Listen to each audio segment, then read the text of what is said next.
Up where we belong, BPNCC. The time it is 22 minutes after 9. It's in Saturday, Tobage, Ubamdabentle, Abingelele, Imsakazwini, Inanda, Utlindritu.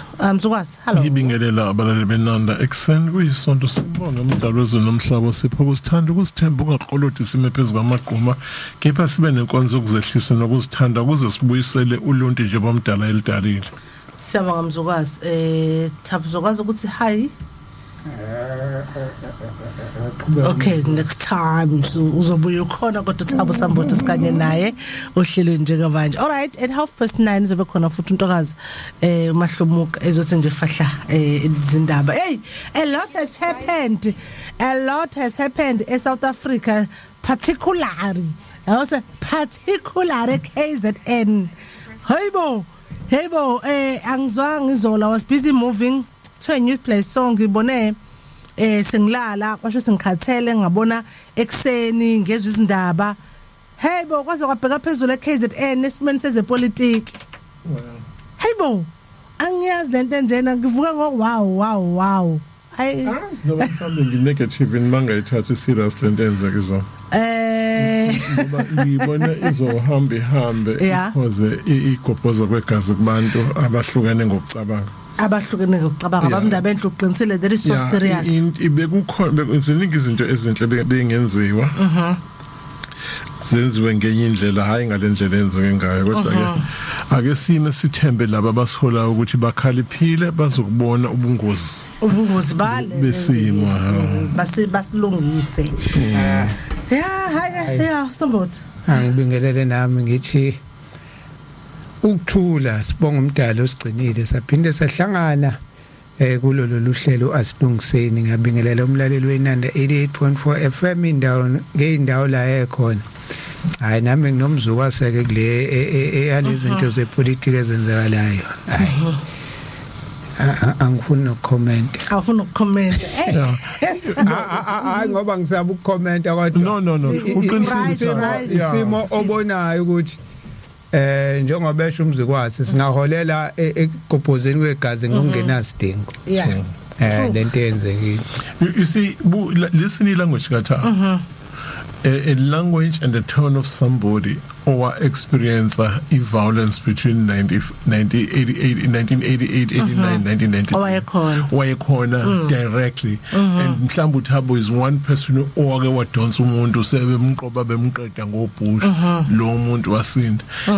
If you have got that experience and that traumatic experience when you have seen umuntu efekwe ithai, you tend to respond very differently. Ngoba masubheke abantu abaningi who are in leadership, they did not go through that.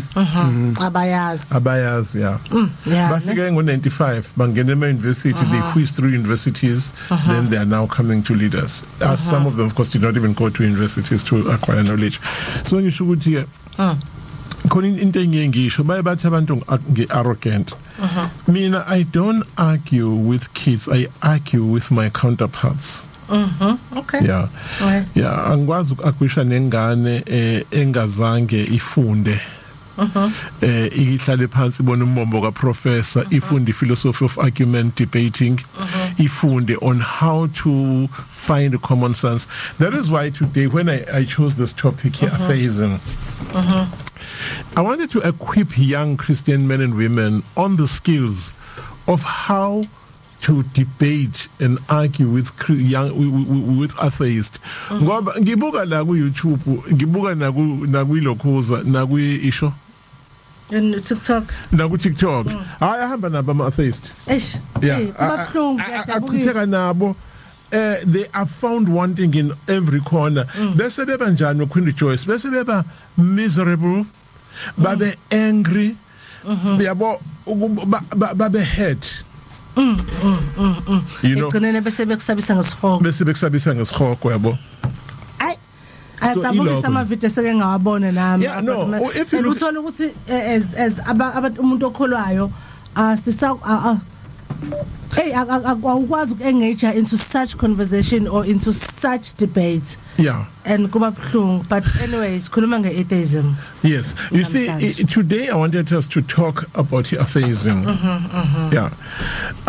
You see, if you go to Google, Google, ama-atheist they have their own way of describing atheism. Okay. All right. If, for instance, you listen to an atheist, would you please describe what atheism is? Yeah. He's going to tell you something else about what atheism is. We just don't believe that there is something that controls the world and something that is a power that everybody should pay respect and homage to. Now, it's funny because abantu abamnyama, they did not have the concept of God. Instead, babe neyithopho ukuthi barefere kumuntu abambiza ngomvele nqangi ababengasho nokho ukuthi igama lakhe angigcizelele lokho babengasho ukuthi igama lakhe babethi nje ongaphezulu konke. Now, how many people have discerned of igama ongaphezulu konke? Usimakade. Now, come to think of it, ubani usimakade. Simakade. Yeah. Umdali wezulu nomhlaba.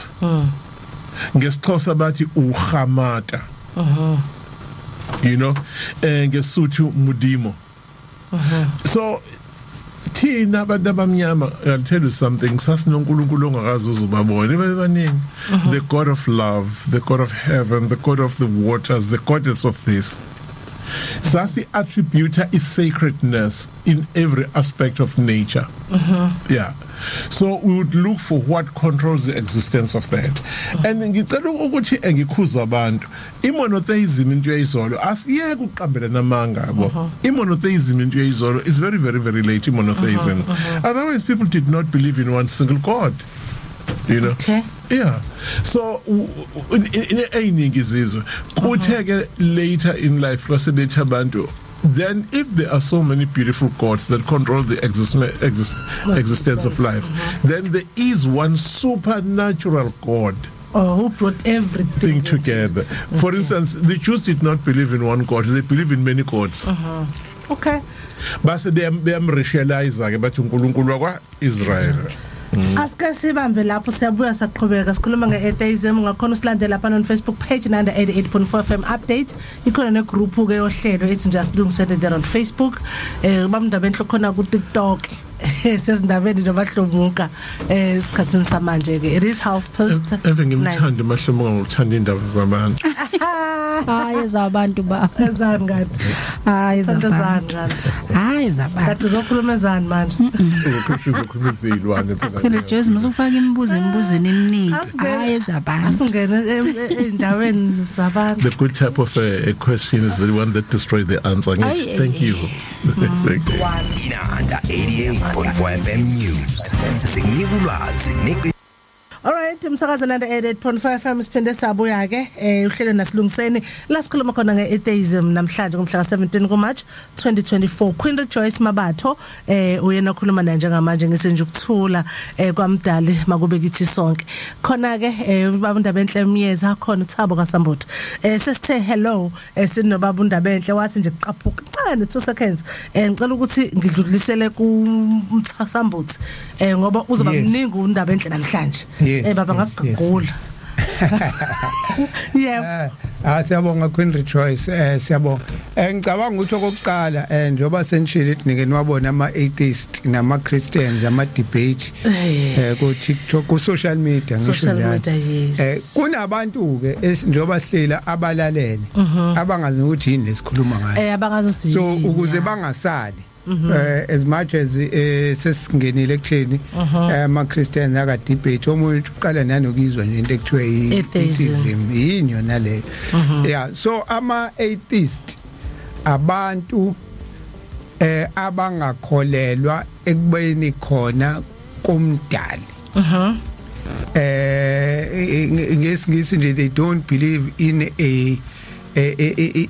in some deity, kuthi kune deity or a supreme being or a god abakholelwa nje ukuthi khona uNkulunkulu okhona owadala izulu nomhlaba bathi nje izinto zavele zenzeka but isimanga ke nalo uzwa komunye akuchazele nganye indlela uye komunye ocisho omdala nje kulento khona manje o Richard Dawkins mdala usekhulile ubaba semdala nje kade eqala lento yakhe atheism seneminyaka impela eyikhuluma bakhona ke nabanye ngake ngezwa ke nabanye ke usuthola nala njengoba ethi uDimbani ukabone nakuthi kunezingane umuntu omnyama naye ethi uyi-atheist kodwa but umuntu omnyama kahle kahle akwazi ukuba atheist because abantu abamnyama they always believe in something. Ngifuna ukusho njalo ungangazinikela ohlelweni lento ungebe phansi kwe religion. Yes. But lento nje yokuthi umdali ithina ezabantu abamnyama hence why sikhohliseka nakalula kangaka by religion or religious groups. Ungasho ukuthi ukungabi kwakho kwi religion akuchazi ukuthi uyi-atheist manje abanye bathatha ngokuthi ungabi ngaphansi kwe religion then it means uyi-atheist no kanti abantu abangakholelwa kumdali mhlamba siqale ngalo igama leli atheism or theism igama elithi theism leli I think no atheism utheism lo wakhona uchaza ukuthi ukukholelwa kumdali to believe in a supreme being eyadala konke eyadala umhlaba to believe in some deity sengibeka ngezulu kodwa nje ukukholelwa ukuthi ukhona uNkulunkulu owadala konke that is theism ukukholelwa ke lokho kumdali now kule theism hlamba ngiqale ngemuva ngehle nayo kuze ngigcine ngo-atheism khona upolytheism khona umonotheism mhlawumbe ukuze ukhuluma ngepolytheism monotheism polytheism isho abantu abakholelwa kuNkulunkulu abaningi kuthiwa iHinduism okona noma ebuye iphiki ithi yena ikholelwa kuNkulunkulu abaningi kodwa inoNkulunkulu abaningi kuthiwa ihlahla soNkulunkulu inkomo uNkulunkulu what sesibone nalento ke yako Kemet nabo futhi bathi abakholelwa kuNkulunkulu abaningi kodwa ukuze kuthiwa khona uAnpu khona Osiris Isis ubani banenge babo oJehuti obani kuseko uNkulunkulu bakhona nabo labo kodwa masu futhi uhleli nabo bathi hayi akubona uNkulunkulu ugcina ungaxoxa kodwa nje into ekholela kuNkulunkulu abaningi hence uthi mawufuna iBhayibheli lapha ku Exodus 20 ethi ungabi nabanye onkulunkulu ngaphandle kwami uNkulunkulu mayikhuluma lapha eBhayibhelini ngoba ufike ukholelwe kulo moya noma kule power ekuthiwa umdali bese kuba khona enye ipower futhi okholelwa kuyona ukuthi ngakusiza noma ngakwenzela into ethile ukababize ngeziphingi ke iBhayibheli libabiza ngeziphingi abantu abanjalo ukuthi bayaphinga njengoba wathi ningakholelwa kuNkulunkulu bama-Amori nabo ubani ngoba bakhona uNkulunkulu baningi so mina nguJehova uNkulunkulu wenu into enjalo ke might ningakholelwa kuNkulunkulu abaningi lento you break it down uzufike la khona iChristianity kuthiwa kukhona labo ekuthiwa abasindisiwe or abanjani abakholelwa kumdali yedwa abathi abayishisa impepho abakhuluma emsamo ngoba once washisa impepho and wabika ukuhlupheka kwakho noma wacela something ngomunye umoya usuyawukhonza usuwenza uNkulunkulu wakho lo moya lo ngoba usukhothame kuwona ezikwenzeka umuntu maye emsamo ufika guqe ashisa impepho akhuluma ukhuluma nani nento ongayiboni kodwa uyibona wazi yabona ngiyakulento atheism igcine nje obungizwa ngikhuluma ngale yamadlozi uyashisa akhulume tshela ukuthi ukhuluma nezidalwa zakubo kodwa akayiboni yabo bese kuba khona imono yazi into ekuthiwa imono one into eyodwa monotheism ukukholelwa kuNkulunkulu oyedwa Islam ngikubeka nje isuku ukuthi ikholelwa ku Allah kuphela umprofeti uMuhammad isithunywa sakhe uthi nje ithi mayiqala nje ilapho usuka ngisho ukukhetha inkosi khona usuke wenza leso sivumo senkolo uthi yakholelwa ku-Allah yedwa and umprofeti uMuhammad usithula kube kuye uyisithunywa sikamdali which means abakuvumeli ukuthi ukhonze umprofeti uMuhammad, unlike iChristianity ethi uNkulunkulu umdali, uNkulunkulu uJesu, uNkulunkulu umoya engcwele, uNkulunkulu. These three are not three but one, kodwa futhi bawu three, yabo. So manje ugcina ungasatholi ukuthi Christianity polytheism or monotheism, ngoba ifika imono kodwa futhi bese iba noNkulunkulu abathathu, ebese yabagoqa labo three, hayi phela lo three vele umuntu oyi1. Exactly. Now uphinde ungabusayithola ukuthi kodwa ngoba sikho Christianity ngeke ngisaqhubeka noma imoto akhonto imbani ulalele bese ngizobuza lento ukuthi kama thina sama Kristu futhi asigcini kuJesu noma ingcwele noba siphinde sibe khona no Jehovah Jireh, no Jehovah Elohim, no Jehovah, yabona, siphinde futhi sisibe bonke ngokuhlukana kwabo bese sisi futhi uyedwa futhi, yabo. Kodwa ke ngoba sekwi atheism qhubeka. So monotheism ke njengoba ngizwa ngibeka ngeIslam ibeka kahle ukuthi yini imonotheism. uNkulunkulu munye, umprofeti clear ukuthi bakubeka nje kube clear. There's no such thing as a trinity or whatever le ukuthi bakubeka nje kube clear. So imonotheism ecacile iIslam angisho ukuthi ayikho kodwa ngisho njengoba sikhuluma sabantu izinkolo ezaziwayo, abantu bayayazi inkolo yamaSulumane, bayayazi futhi Christianity. So izinto engiyibeka icacile. Hinduism nabe noNkulunkulu abaningi kodwa futhi buyithi uyedwa. Icacile. Okay. So ileyo nto ke leyo engizama uyichaza. Now bese kuba khona lento abantu ababuye bangakwazi ukuhlukanisa ye faith ne religion. Faith.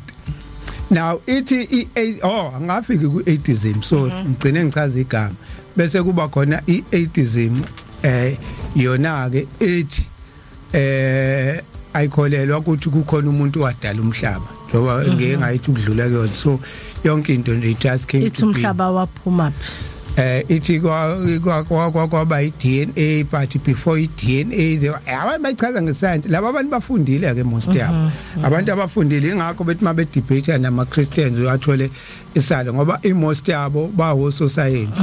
Ngeza umuntu ukhuluma ngetshe sikwakuyithi i-Big Bang Theory, bangena na kwi-Big Bang Theory, but before the Big Bang Theory ke manje masubabuza ukuthi kwakukhona ini, bathi abazi. So bese iChristianity no kwakhona umdali, kwakhona umdali uyena wadala konke okukhona.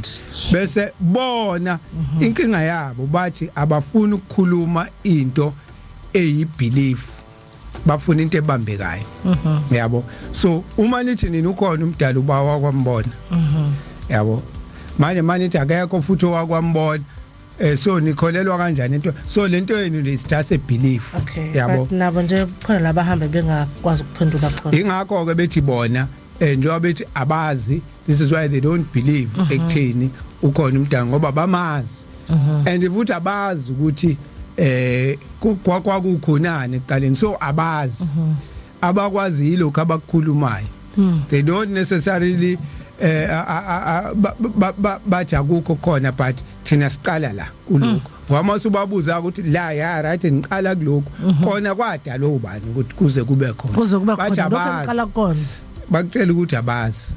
So njoba sithi asazi siphumela eceleni, nani ke njoba nithi ukhona umdali anikaze nimbone, futhi anazi ukuthi ukhona, yabo. Ingakho omunye enye debate engangayibuka kudala ama atheists nama Christian, esinye student sibuza uprofessor waye atheist ekhuluma yona lento ukuthi akwazi ukuthi ukhona umdali kodwa ubungamazi ungakazi umbone, yabo. Bona bakholelwa ukuthi into ofanele you have to have facts. Why are these debates normally with some Christians? Because all other religious institutions normally angithi nala asithungiseni bathi indaba hlaya sikhuluma ngeChristianity yona eningi, yona khona all over. Okay. So and yona ehlala challenge izinto eziningi, so laba abanye basithulele nezinto zabo, bayithulele nezinto zabo bese beyithola ke sengena. Now iyabuza ke le student kulo professor, sithi professor unaye uyakhuluma, sithi unaye ingqondo, uthi lo nginayo uthi wazi ngani uthi nayo uthi angiyazi ukuthi khona because I science sesike sabona abantu beqaqwa kukhonjiswa nampu ubuchopho na uthi cha ngibuza abanye abantu ngibuza wena ukuthi unayo ingqondo ngina uyabuza lo uthi wakwayibona ingqondo yakho njengoba uconfirm uthi lona cha uthi so truthi awunangqondo ngoba ukazi uyibone wena yawona ka-argument kanjalo yabo lo wayihlambi ukuthi wena unangqondo ngoba waphela niyalibhilivela entweni wakwayibona wabona eyabanye abantu hayi yakho ukwazi uyibona so okungenzeka kuba unayo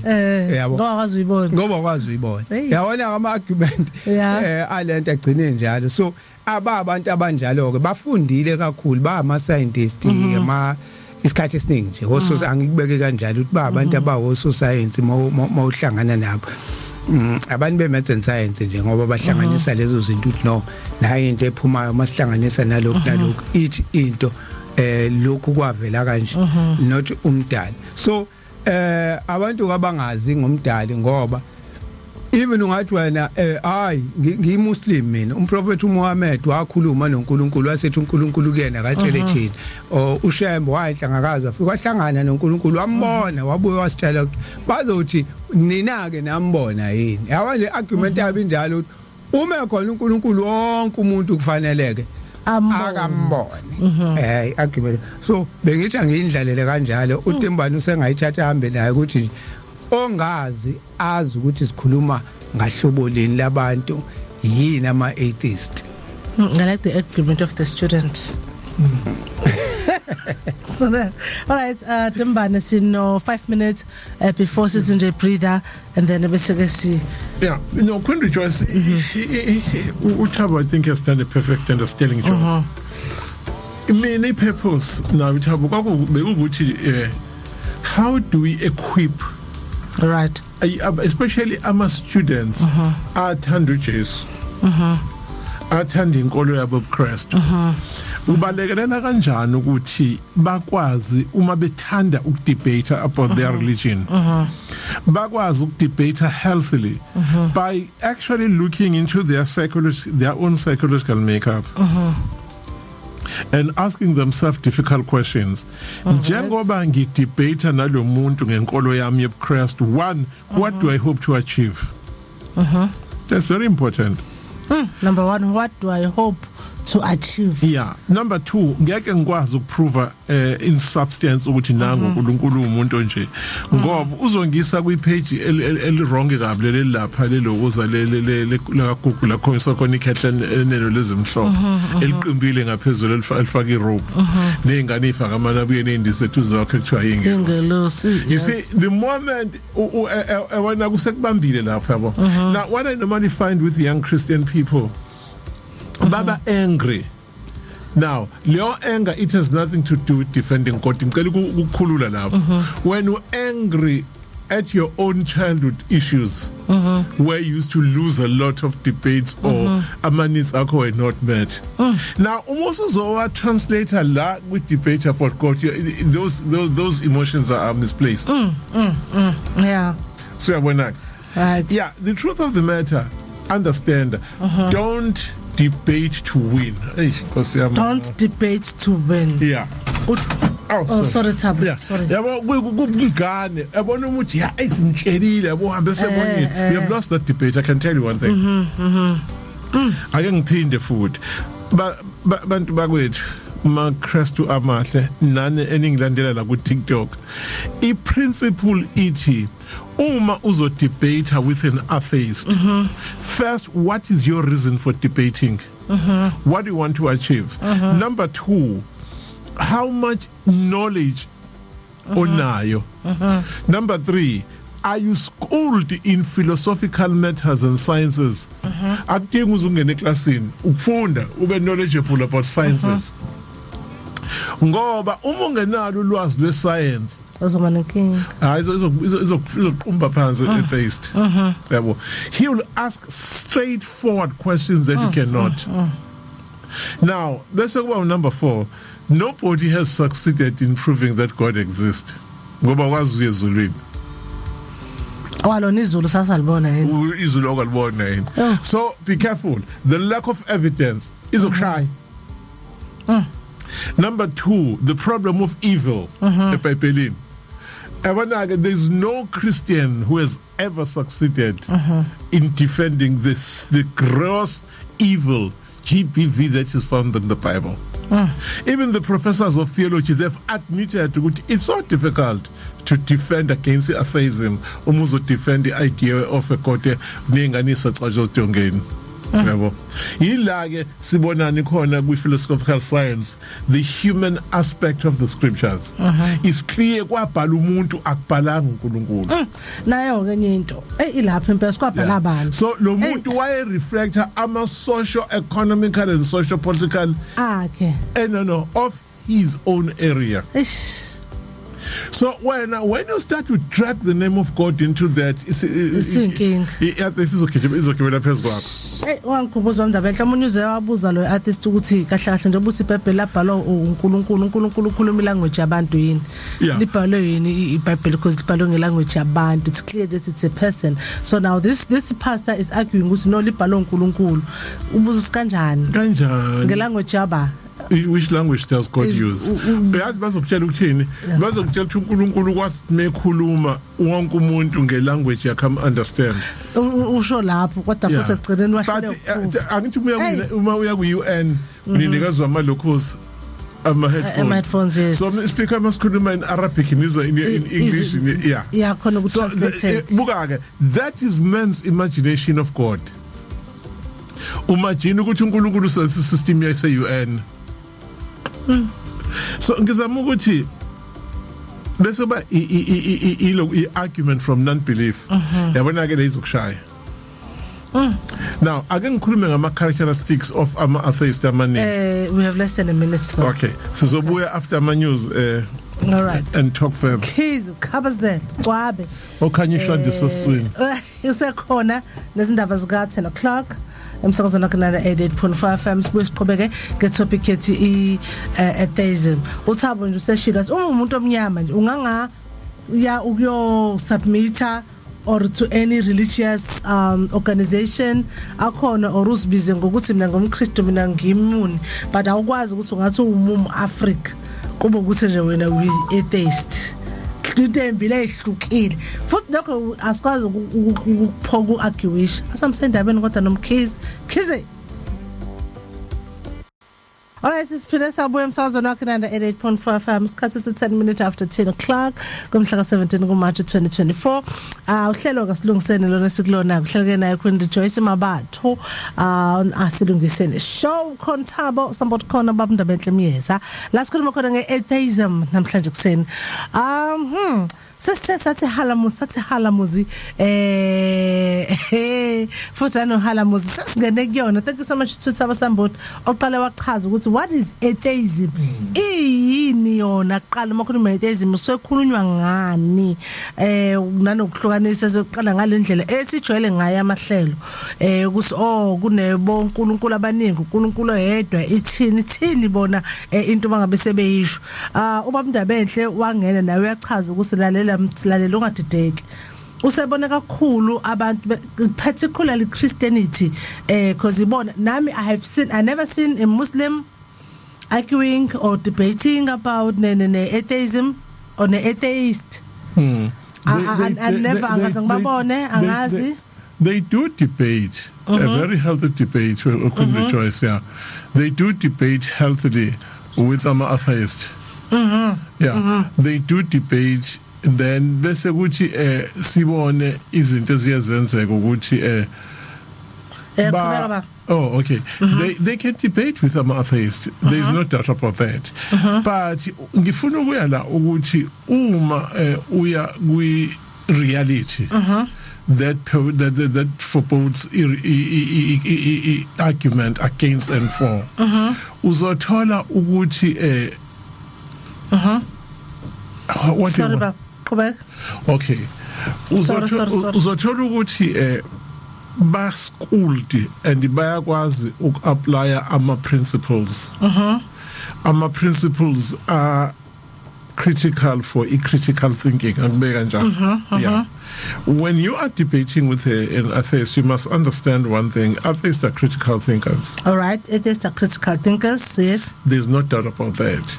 Now, majority yabo bayakwazi futhi ukuthi bakulalele. And I found something amazing about atheists. They are not swayed by emotions. Yeah, well, that's another problem with a challenge enkulu engiyibone with Christian debaters. What will happen with ama Christian debaters? They are swayed by emotions when it comes to irrationality that benefits abantu from understanding why is there an argument. Okay. No. All right. Is science part of reality? Yeah, is science is part of reality. Yeah, well, if science is part of reality, why therefore do we bother ourselves? Which is khulume against science now. It's the type of poor gospel that we have been fed on. Wrong, which is science. Yes, somebody misappropriated the science. Okay. When the engathi science akuyona into ekufanele abantu bayilandele. Oh, okay. Yabo. Kodwa akwazi ukesibhedlela asebenzise ama medications, asebenzise ama toaster endlini, accept ugesi. But when science is put into the table as an examination tool, umuntu bese eyalwa nayo. Iyona problem yama Christians kakhulu and religious people. Angithi Christians and religious people, yeah. But schizophrenic where Christianity is where science is concerned. Okay. They would use the science and then challenge the science. Now, that schizophrenic thinking ingoes kanje. Ayigcini lapho. Ihambe ikushaye in your own personal participation of reality. Now, here is a good well-meaning atheist. I'm atheists amaningi that have engaged with. Yabona nje ku TikTok. I'm in very, very good American atheist or Jeffrey, Wambua, and many other atheist domains and pages and participate I won. It's interesting how we think in that. There is a lot of objectivity, especially when I go TikTok Wambua as an example, where he opens Amakresto, state your case, please don't attack. Just make us appreciate, you know. But in most cases, what I found, they throw salvo by a chickjela, balwe besebiatu. On the other side, there's another white young man, Jeffrey. Ubuzimbuza simple, akabuzimbuza complicated. Akhulume nge human cell. Ebese yakuchazela ukuthi human cell ifika kanjani ekubeni yona without any power behind it. So then it becomes the responsibility of a Christian or a religious person ukuthi ungasho ukuthi God made it. This is how we examine the power of God into the manifestation of things. Ufuna ngesizulu. Ungakwazi ukuveza amandla kaMdali ekwambulekeni kwezinto ezenzakalayo. Yabo. Khona argument engeke ngikhuza futhi youth ye Christianity. Musu ukuthi wena ubona ulwandle. Ubona inyanga ingaqathaki ishaya ubona amanye ama planet akukutshela ikhonto econtrolayo leyo. Let me tell you something. That argument doesn't fly with atheists. Bazokrasha bese uyalimala ngoba bazokutshela ngescience. Bazokunikeza a verified, proven scientific field. For instance, umuthatha camera in the satellite, ikhombisa umhlaba uyibhola ungekho flat. You know that. But umuse emhlabeni ubona umhlaba engathi unjani? Flat. Have you ever noticed ukuthi ihlo lakho linje nge-lens? Umuse esihlabathini olwandle ubona ulwandle engathi lunjani? Angathi lu flat leyale. No. Engathi lingaphezulu komhlaba. Oh. Yeah. Abathi uzokugubuzela kodwa uma usuhamba usunyuka usuya ko Pine Town ubona ulwandle lunjani engathi lintaba accept uma ngabe uzokhuhluka nendawo yes something with so science maps, is all about your optic nerve ne reflector of your own eye. So ama camera in life are designed kanjalo. So ama atheists, therefore they know how to debate all those things. You know, number two, ngiyasabe if a Christian argues with an atheist, abase knowledge yakhe kuma reputable Christian scientist ngoba nawo nama shortcomings. Okay, akangichazela abalali lento ukuthi ihamba kanjani. Uyabona ama atheists ka 1960 nama atheists ka 1965, ama atheists ka 1980, nama atheists ka 2024, they're not the same. Oh, okay. Yeah, they move with times, they move with knowledge, and they are very good at combining and putting down izinto zokucabanga. Okay. They are schooled in philosophy and sciences. When the atheist is a medical doctor, is a knocker off your guts. Ngoba angiphathi khona imi-surgeon ikutshela nge-performance of the body. Hamba-ke unemprove ukuthi yabona nje usetheatre ngimfake i-anesthetic ngimhlinza ngirepair inhliziyo yakhe izosebenza ngoba ngizo-include i-hydrogen, ngizofaka some oxygen, ngizobe ngenza sure ukuthi i-oxygen ayi-overload ngoba izokhoza i-clotting or izokhoza ukuthi igazi lakhe libe too fluid, yabo bese yashona. Ichazela lezo zinto, yabo. Wena ubusuyayibulala i-debate, ubusuthi konke kungamandla kaNkulunkulu. Ungakwenza konke lokho kodwa uNkulunkulu yena who's overall. Yeah, what you are doing, you're trying to shut off a debate. So what I normally say, continue with his knowledge of science. Now show your own prowess of science. Doesn't figure kule level where you say, ilana ke mina ngithi umusumkhiphile usumusa a recuperation ward or a ICU ukuthi asinde from such a deep in the operation that is where then the power that you cannot see, or the power of God, the invisible, will take over and give him another opportunity in life. So you are introducing your atheist on something that probably he has never considered. Yena uyinto azoyisho uzothi but mangimncisi oxygen lapha ukuthi uzosho of course ngomncisi oxygen. That is why kunama canister phela. Where what iyaqhubeka thinking akusayona debate, so we thinking. You know that. So ngifuna ke ukucaution ke young Christian men and women, one umuzo agwisha ne atheist, be careful of your emotions. Number two, uma umncane uno-30 uno-40 uno-25 udebate with an atheist, uma wazi ukuthi uyakudebate njalo, check your emotions. Fika laphaya uku-ground zero. Yabo, ukuze ucontrol ama emotions akho uzosizwa yini. Iya with an objective mind to learn. Okay. Yeah. Here with an objective mind to learn and to find more.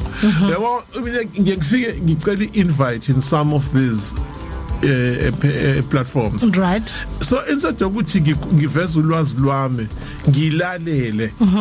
Yabo, ake ngenze example. There is an argument that I hold, but it's not an atheist argument. It's questioning veracity, iqiniso nenyaniso religion. Na argument kandabela. How can I worship God when ngingenawo mineral rights? When my colonizer has mineral rights in my own land? Yeah. Ngicela umKristu angiphendule. Ngingamdumisa kanjani uNkulunkulu ngingenawo ama prospect rights? Bese kuthi emva kwasekhaya kumbe lithium. Bese kufika i-colonizer izothi will offer you 40,000 rand to move. Cabanga 40,000 rand ukuthi sinmove la umuzi ngawakha ngo1 million. Yabo, uma ngiresista ibisiyo bribe abantu bepolitika either bazongibulala or benze noma into ezongihlukumeza ngoba ngifuna ukumove endaweni yami. You know, and then bese kufika umKristu athini kumina, athi Bundabe ngiyacela move mfowethu uNkulunkulu uyokuphendulela How? yeah uNkulunkulu uyokuphendulela yabo ngesikhathi ngimovie colonizer ayisho ukuthi okay sizokuthatha siyokubeka eBalito in a 17 million rand house and isokhokhela ama prospect rights ukuthi every nje basinbu indawo yakini wena uzo receive ngenyanga njalo a sum of 10 million rand ayikho yonke lonto so uma ngiyeka enkantolo izoletha imali yazo 20 yabo bese kusuka nabantu aba corrupt kwipolitiki bese befuna ukukhoza harm kumina ngoba befuna ukuba ama beneficiary babonke le mali engizothola ingakho yabo so then bese ngiyabuza ukuthi then how do I worship God when I have that standing before me athi umuntu kungenzeka ukuthi uNkulunkulu wayengakudalelanga ukuthi wena uyogcina njani alright memali yeah so wayefuna nje ukukhombisa bese draw status kabani sika Job no sika Moses wahlala la wafika eKhanani afika yabo so now zifake kephi now to me you have destroyed my faith in God and your religion ashala lapho kodwa uma ngithi mina Just nizwe kahle balaleli nabalandeli beTikTok nabaka Facebook nabaka Instagram uma nithi nina okay and let's come together bawumiyas let's fight for the rights with uma bekumove lithium is going to produce in 10 years close to 3.4 trillion rands kushona ama prospectors la so we are saying as a community to support Babumiyas, I move. But the community must get 100 million a year. Including rehabilitation. Ubabumiyas a year na uqobolwakhe must get 20 million rand a year. Plus, I move into a place of his choice. Yabo akhelwe umuzi fully furnished. Then only then can we accept that. Umphakathi. Then you get then I can worship God. Ngoba it's not about money. It's about the principle ukuhlonishwa nokunikeza indawo yami.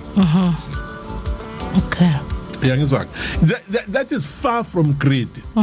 Ukuhlonishwa nokunikeza indawo wekhona just ngicela ukubuza wena mase kwenzeke wambulela ukuthi somewhere in Phoenix in America there is a lot of gold ungafika ukhombe ngisho indawo ube sutshela ama Americans guys there is gold a lot of gold in Phoenix ngicela ningithathe ngebhanoyini ngofike nginikhombise you won't even dig more than 50 meters going down then igold izoqala levela uyazi ukuthi bazokwenjani uma usuqedile bazothi thank you very much let's take you back umuthi guys kanini compensate no that was not in the contract when I was usikomisa igolide awusho ukuthi ufuna ucompensation ngosikomisa igolide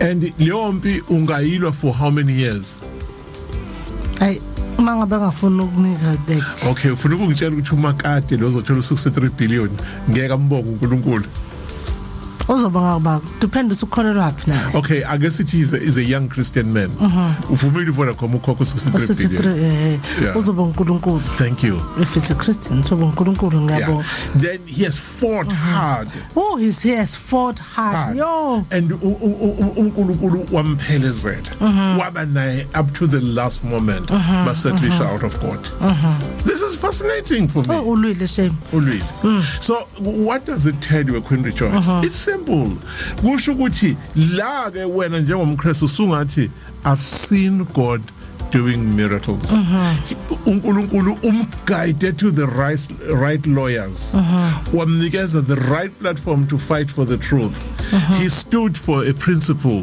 wangami emkhulekweni wasekuthi egcineni ngoba nempumelelo right and what does an atheist tell okay, this is what you know. There's no side. This thing was only one at the table. No, was one at the table. Yeah.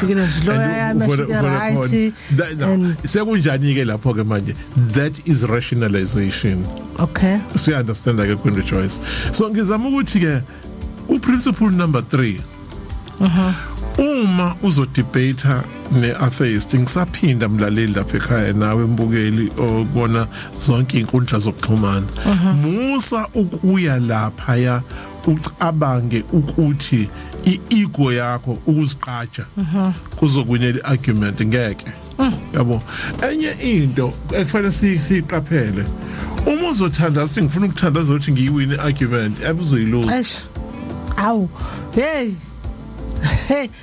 ngithe bemdabehle nalento fanele into ukuthandaza uyobhala iphepha thandaza ngiyobhala ngithi no that's too late you should pray ukuthi uNkulunkulu akusize yabo kodwa phela kusilwesana nemoya so as much as udadishile uprepare thandaza ngoba you never know ukuthi imiphi eminye imoya engafika isokucindezela kuleyo exam so thandaza uxosha such as uyikholwa you know yes bafethu lungile undaba ehle sino 2 minutes manje before 1:30 before we take a breather as usachaza yeah so ukhona choice ngizama ukuthi ngamanye amazwi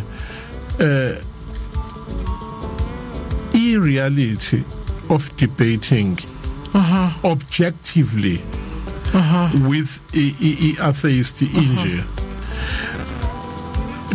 control your emotions uNkulunkulu amazi ngizosho kanjani bekudebatelwane kodwa wasekuqaleni ama debate amaningi anje ama atheists asefuna ukukhombisa ukuthi lento othuphelivela kuyona ayikho ngivumelana phambi to be part of that argument or that debate but uma uzohamba uyo defend slavery we atheists uzamkwenza something that happened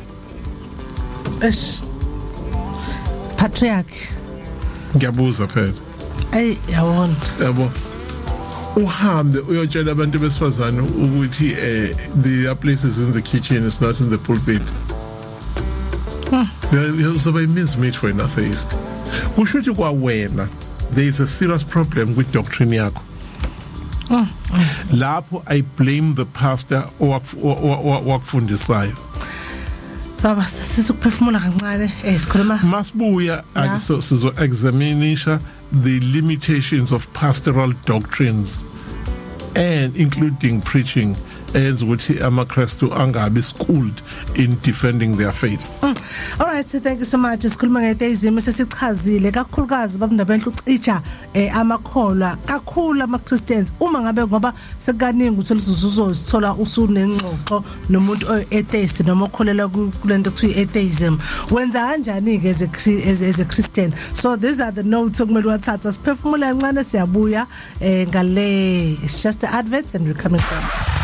Nanda 88.4 FM when we return. 24 minutes before 11 o'clock.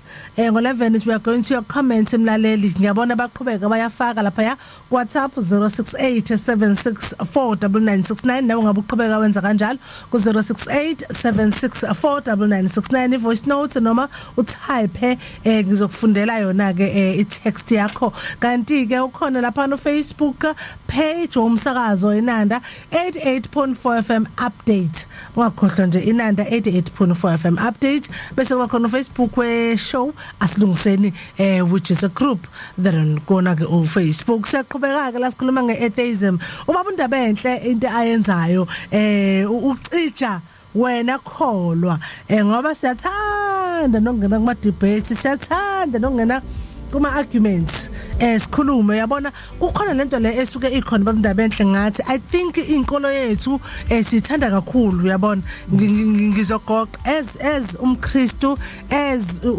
amaNazaretha as yabona and ngalendlela esithanda lento uma ngabe usuyikholwa la ukholwa khona la ukhonza khona sithanda kakhulu lento isembathe ngalendlela ukuthi siyesifise nabanye abantu sifise ihlobo zethu abangani bethu la sihamba khona engathi bangakholelwa kulokhu thina sikholelwa kukona that spiritual insecurity bese siyahluleka ukunderstand ukuthi nalomuntu une choice naye yokukholela kulokhu akuthandayo and lokho akusho ukuthi mina naye sekusenza izitha. I think yona part kakhulu as Christians siba weak kuyona ukuthi nje sesifuna wonke umuntu ukuni choice which is good but indlela siya invest kakhulu emotionally loss of esteem le ukuni choice akasibe kanjeni if religion is universal, then I would believe that the challenge is explaining why which a quarter of people are atheist. Angithi phela sithi religion is universal. Then why do we have atheists? And you see, be careful. Ukunda choice. Ngizocela asiyeke ukudemonize yabo. Phela ungakuye with atheist ubusuthi hayi une demon usikhona. Number lapho su number 1 ke demon selibiza manje. You wenza ukuthi iatheist kubuke njengomuntu who has got a personality disorder. Hambona nje qala nje ukuthi hayi amona amademoni ke lo. Yeah. Sisho manje ke lapho. Yabona ngizophinda futhi. If religion is universal, then why are we having so many atheists? Some people reject religious beliefs but what does it tell you? These are ex-Christians. Ex-Christians. Yeah, so what is an atheist? There's nothing, there's nobody who's born an atheist. Yeah, true. True. Akekho umuntu owazalwe atheist. Bonke abantu abama-atheist, they were once Muslims, they were once practicing Jews, and they were once what? Christians. Yeah. So Musa ke wena mKristu umubona iatheist usithi ungenwe idemoni because akho demoni elamngena. Ake ngenze example maKristu amashathandeka yabusela ingcwele. Notice this. Ingane at high school level, if they're in an environment which is dominatingly Christian, ziba sincere ezinye zikhuluma ngeilimi zitestify ziprophesy kube nje. Uthola ukuthi isikole makuthandazwa ungazi ukuthi i-crusade ka Reinhard Bonke ziphase zile ema-university. Ake sithi kuleso sikole bekunama students of 300 aphase umatric ase ema-university. I want to assure you le ingane lezi ezu 300, only 4 or 10 will continue to become Christians. The rest of them will begin to be atheist. Kubukhulu ukuthi yenze science ingaba Christian, kubukhulu ukuthi yenze psychology ingaqhubeka ibe born again Christian, kubukhulu ukuthi yenze philosophy le enze political science umuntu uzobe Christian. Very, very difficult. You know, ingene kwa medical department, ingene kwa geology. Now, uyabona, as they continue, the more they continue to rejoice, the more they lose the power of faith and their gospel. Akasekho umuntu obashumayezayo bahlala kephi eflatini bahola unafsas. They are now drinking, they are watching pornography, they are watching television. What happened to the high school Christianity? It has fallen down the line. Ngoba ngesikhathi belapha babenikezwe iyalo hayi ukuthi i-faith was built inside of them. Christians ngicela sicizele lokho. Babenikezwa ini? Iyalo. Right. Hayi ukuthi faith was being built. Nothisha babesho bethi mntanami usiphathe kahle. Kunzima la uyakhona. Yabo. Siyanthandaza ukuthi nifike ema-university still inime nothixo. Then bese kuthi ezu 50 kulezi kulo 300 ziba ama-bi Christians. What is bi Christians now? A bi Christian umuntu okholelwa empephweni nasemsamo othi yena udumisa amadlozi. Ngicela ukugcizelela. Othi yena uyawadumisa amadlozi. Nabaphansi. Kodwa futhi akanankinga ngobuKristu. Ubiza konke. Sebebaningi abanjalo. So that's a bi Christian. Right. Kunegama abalisebenzisayo konkuzumalanga labo okhuluma ngayo. Bathi abawakhonzi bayawakhumbula. Basho njalo bathi aswakhonzi. Manje bese yambuza ukuthi yini ukukhonza? Mawuthiwa yini ukukhonza? Sebebaningi abanjalo. Singa-argue kodwa baningi sebebonga ukhulume ngokubonga abamndaba enhle mase sibonga sithi ngibonga uNkulunkulu umdali wezinomhlaba kanye nethonga. Yabona bakubhaka kanje. Ile pholi ke kade sikhuluma. Sekuyipholi ke le. Ikona lokho sipholi kodwa futhi sithi uNkulunkulu kodwa futhi pholi. Bese uyayiphika futhi cha.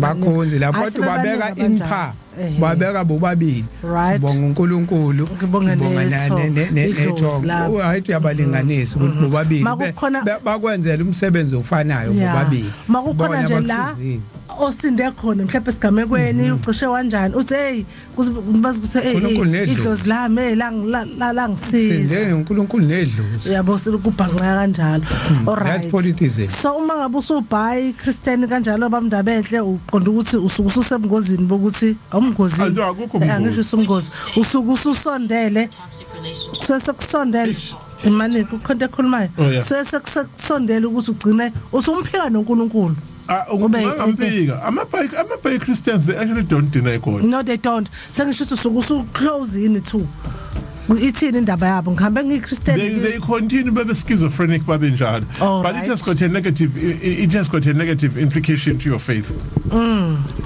Yeah. Ngoba khona isikhathi la uzobambeka ezintweni. Ubusuthi uNkulunkulu wami angaze mangiye kubantu abadala noma ngenkonzweni. Na ubusuyithola onze nje ufonela umngane wakho oyibona again Christian ucela umthandazo. Bese ukuthi intambama uye kumngane wakho futhi omunye ushisa impepha. They are going to give you different advices. okunye ke khulilekayo ngoba namanye amabandla manje asekho isidingo sosuhlukane kunamasonto abiza igama lika Jesu impepha yashi uzwa nje enkonzweni ngizokuthola konke kuyi2 kade sikhuluma ngakho these couple of weeks khona lokho impela konziwa la ipolitism sakula enkonzweni manje kusalo kakhona inkonzo nje sekuvulelekile koyi2 kula phakathi enkonzweni all right khona into yakhe ekhuluma ngayo Dimbane le kuona lama debate nokuhluleka kwama Christ ehlulwa ama atheists isikhathi esiningi bedibethelani no Christianity is always in our face babe emgaqweni bayashumayela and manje uzoba bese uyafika nawe uyaba approach phela nami ngibafica emgaqweni beshumayela bese ngifike ngipose iquestion let's pose a question yeah I get you yabo I get you ibona abasifukele sihambele emgaqweni so nawe kunembuzo bayithi mina hawu ngambamba awusho ke mfethu so inkinga yabi indoctrination right yabo abafundiswa ba indoctrinate sikhathi se indoctrinated lento ithatha isiguqulo sinjalo afuna ukuzoyitshela mina lento oyikhuluma doesn't make sense ngoba iindoctrination iziphikise ngisho incwadi yabo le abayiphatha iBhayibheli now uthe njalo ekuzela nalento yakho ufika umshaye ngale iBhayibheli lakhe leliphethe uthi vula la thabo yabo livele limphikisa iBhayibheli ungakafiki nokuthi wena uyamphikisa uthi ngani uthi uJesu nina ningonkulunkulu wena umkhomba apho uNkulunkulu akulotshiwe yini akhothi incwadi eka Isaiah lapha asho lapha ku John 10:34 yena hawu kanti bebona umkanda ngamatshe ezene inkandele imona muphi umsebenzi enkandela kanti akulotshiwe embhalweni yeni ukuthi nina ningonkulunkulu so nakhomba uNkulunkulu kwenye indawo ibe inkosi enithi nina uNkulunkulu yabo so bayiyeka ucwaninga into yabo bese begxisha indoctrination bahambe bathi bo debate nabantu abacwaningile nabantu abacabangayo before bakhuluma so awukwazi ukuya ngeindoctrination ngokuthi wena ukholelwa kupastor wakho wanje ukuthi hayi yonke lento esho ngoba wena uyayikholwa bese ucabanga ukuthi nami ngizoyikholwa njengawe yabo wena uyikholwa lento yakho hayi mina bese uvela ungabusayicwaningi uyilethe kumina ngiyofuna kubuza imibuzo eminingi ngabe ngalento zanayo bese ifika iba inkinga kakhulu uthi yiyo ke lento yenza ukuthi kube khona abantu esibamemayo la bangezi bese sihlaselwa abalandeli babo lo simemile uyazi ukuthi asifungisini wena uthatha ngokuthi wena uyazi ukuthi yabona liyabo lo wami hayi ngeke bamenze lutho ngoba uyakuchaza kodwa yena ngoba uyawazi asilungiseni uyayizwa futhi into esiyikhulumayo uyazi ukuthi lento indoctrinate ngayo wena ngeke thina fika indoctrinate siyazobe simbuza imibuzo la right kodwa lokho thina sona ama atheist kusam asiwona all right just umuntu ubaba ngena ama atheist mina nawe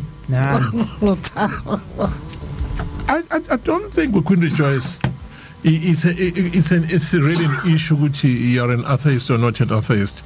I think you corrected on the Queen Rejoice. I think we have worked notable now in this show for quite some time now.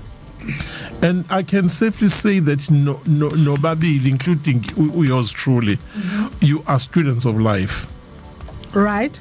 Who's about yours truly? Mean. Oh. Utabo, when he entered this platform in Under FM, he was greatly knowledgeable. But through interactor nabanye abantu, his knowledge grew.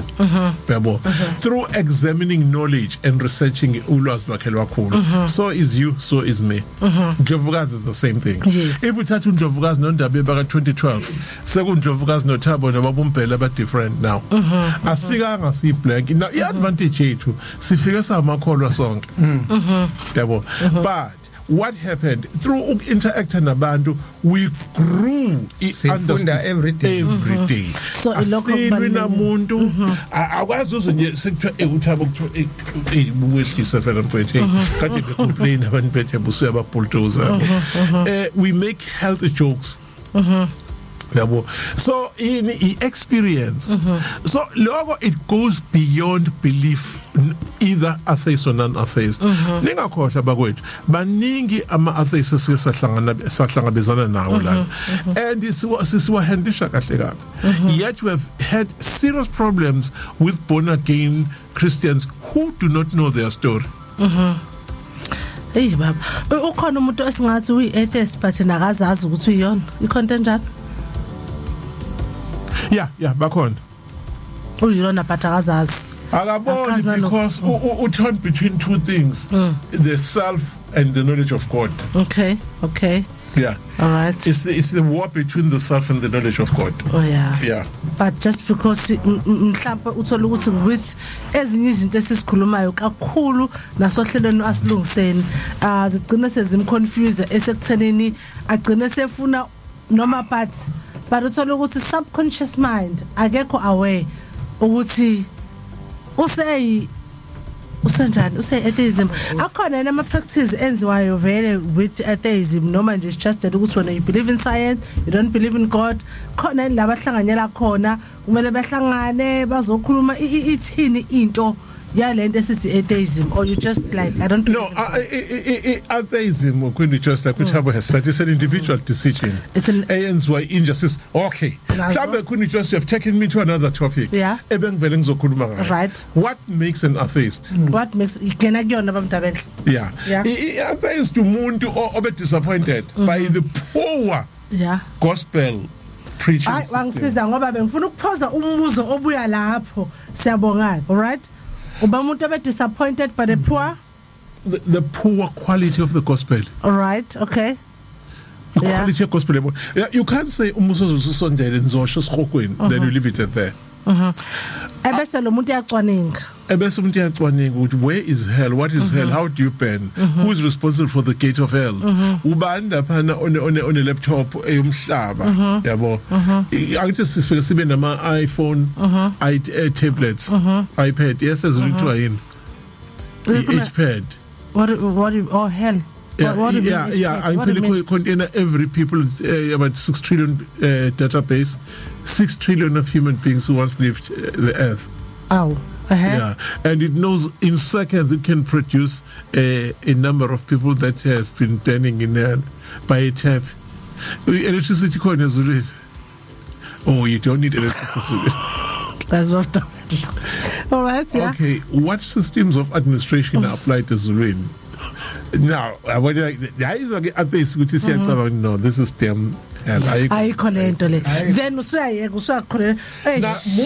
ukuthi ke lapho wena Queen Rejoice no inkinga yakho babumiyaz ukuthi wena urizina ngokwenyama fanele vele ngeke uyibone lento uma ukhuluma ngokwenyama noma uyibona ngokwenyama ifuna ukuthi ungayibona ngomongo komoya nakho ke futhi nesense yangena elinjani lihlo lamoya linjani ikhona ke ngithi mina Queen Rejoice kuyingozi ukuthi ngabuza amaChrist ngathi how do you expect me to go to church every day to call the name of God ngingenawo ama prospecting writing ngingenayo land yabo ngihlala in a suburb yabo ngoba even ekhaya emafarm I'm fighting with the neighbors who want piece of my land osiyami ya ngoba fertile so ile nto engisho ukuthi izona zonke izinto lezi ukuthi efale uzichaze ukuthi why would God ask for chaos ngophela uma uthi ungimfihlo kaNkulunkulu you are saying wekhunda just ushuthi uNkulunkulu encourages chaos ngaphela kufanele ngabe isobali yakwazi nokuchazeleka kubantu ukuze bamlandele kufanele ngithi mangithi Jehova osebawoti this is interesting Jehova Sobawoti Sabawoti kunango umakhelwane udlindawo yami there must be answers to that the absence of answers is going to create a serious problem for me yeah. Now the problem is the absence of answers embuzweni ethize eyintweni ongasiqonde about your religion or the religion lewelandelayo why ngifunde ngingane ngifaste ngithandaze but I still fail senkwenze konke statishile ngithandazile ngifastile yabo I don't miss church but I fail sengifundileke ngaqeda ke ngaphasa ke ngifuna umsebenzi ngothola I fasted about it I prayed about it ngahamba ngawunikela enkonzweni kwi-altar about it ngangaseva enkonzweni hamba ke wena ufika uthi ke Queen Rejoice enganeni ke esirational eyenza second year kwi philosophical studies uthi no mntanami ngicela lo mbuzo ungayibuza imfihlo kaNkulunkulu the philosophical studies says there are no questions that should not answer inkingi balapho ngamanye amazwi Queen Rejoice ingane ephoxekile I'll deliberately use the word ingane ephoxekile yanembuzo ingakwazi ukuphendula igcine isimngabaza uNkulunkulu khona into engisho kubantu ke mina ngithi mina ngiyajabula hamba qale ube atheist ungavena ukholo ngoba umuke wakholwa uzogcina usuyi atheist how so is it that the possibility ukuthi once waba atheist uphinde futhi ubuye ukholwa abe kulula yabona ke abantu abaqale baba ama atheist base beba bafundisi ayi banzima kakhulu bona bangathinte ngoba sebe kuyingozi ya uNkulunkulu bamprovile sebemprovile babuya bamprovile base beyabuya babekhala ngeproof bayithola babuya burden of proof okay I understand so okunzima ilofe kwaphoxeka enkolweni wasehambe sethi you need a lot of years of processing disappointment yeah it can be 10 years to 15 all right yeah okay bafethu ufila kanjani umuntu osifazane abangani bakhe bonke bayashada lalela bazane babe nama families babe namadoda yena amadoda amphunyuke right through I've khona njoba ulokhu ukhuluma about this disappointment there is a fellow sister in Christ sonjala ngithi owayesenhlizweni yami ngasawe malo sisi yabona I just hope ukuthi engazuthi ngangimfisela wena in fact waziphatha kahle babindaba enhle ekhule enkonzweni ngisiyabona indlela esikhuliswe ngayo enkonzweni ivangeli longajoli lokunjani wayenza yonke leyo into to the point that usuhamba e-university wafunda waphasa waqeda wathola umsebenzi you understand kwaqhamuka umuntu osufuna ukumshada ngendlela yenkonzo walandela all those steps she prayed about it she wafasta ngayo lonto leyo do you understand me to the point that ukuthi kwaze kwafika kuthana uyashada and umuntu wesilisa lo ayemshadile ethi uzongile ufuna ukulandela uNkulunkulu ngendlela obuNkulunkulu nangendlela obungcwele angisike kuthiwa leyo nto avoid ama disappointments angithi futhi yebo bamndabenhle yamu ravaza indoda hayi kanje icry yakhe ayithi yini kanti engayenzanga uNkulunkulu I did everything by the books I listened to everything bengihleka abangani bami ngafasta ngaphaya ngasigcina okay ake siye kwinolo she was so kwinolo ke we Queen Rejoice right this is not an atheist knowledge This is basic common sense knowledge and the power of positive thinking. This is the power of positive thinking. Queen Rejoice, maybe